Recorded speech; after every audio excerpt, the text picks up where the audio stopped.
What we're doing here is exaggerating the size of the residue so that it makes it easy for the mind to understand which way to go.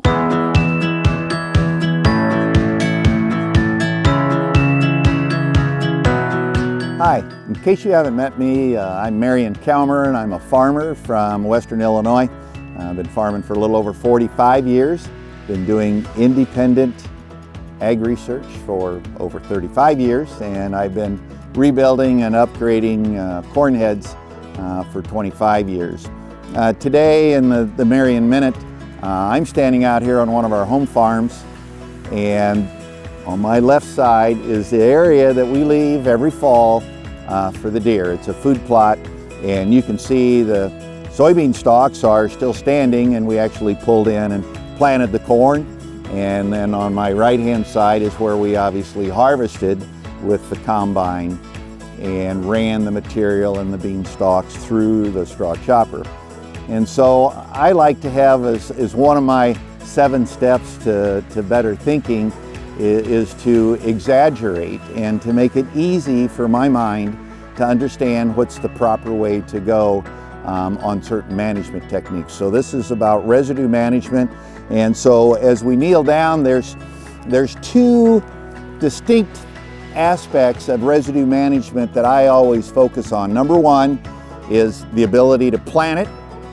And then number 2, agronomically, how are we doing on releasing the nutrients and actually accelerating the growth of next year's crop. So on my left side here, you can see we never harvested it. The bean stalks are still long, they're still standing, and so from the mechanical side of planting, you can tell even though we had all the precision stuff, this was a 24-row deer planter out here, we still struggled in a few areas to get through this heavy residue.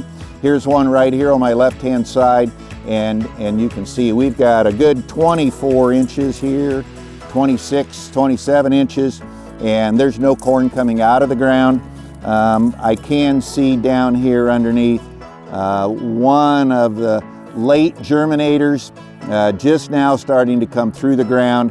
I'm not sure where this one is at or where this one is at, but it does show you that the higher the residue level, the more challenging it's going to be to get the planter to perform the way I want it to. Over here on the right-hand side, you can see here the row cleaners did their job.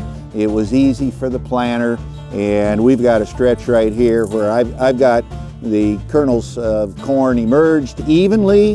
They're evenly spaced, and we're going to get a good stand and a good yield. So from the mechanical point of view, I think it's pretty obvious that the finer that we can chop the residue, and we'll have part 2 here where we'll take a look at some corn stalks in the same scenario, but it certainly makes it easier for the planter.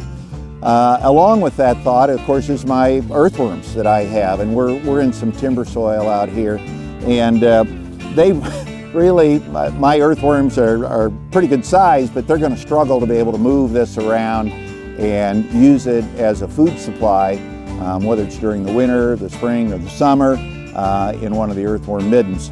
But over here, the smaller residue, the smaller corn stalks, the bean straw, it's real easy for the earthworms to draw it all together. And actually, here's one spot where the earthworm's starting to pull it down into the ground. So you'll also notice this is where we ran the BT choppers from the previous corn crop. And we got a lot of shorter residue out here. The pith is all gone, decomposed, but the rind or the shell of the stalk is still out here. So in that concept, agronomically speaking, this is better for earthworms and also nutrients.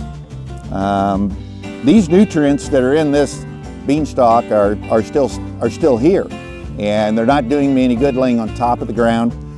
But over here where I chopped up the bean straw and the corn stalks, those nutrients have decomposed out of the residue, and they're making their way down and into the soil, and I'll be able to use them as plant food to help grow this crop. So this is phase 1, segment 1 of this scenario of a side-by-side one of my 7 steps to better thinking of exaggerating to make it easy for my mind to understand some good practices that I should use that are going to make me a better farmer, but ultimately in our current economic scenario help to keep me a little more profitable. So with that, I want to say thanks for watching the video.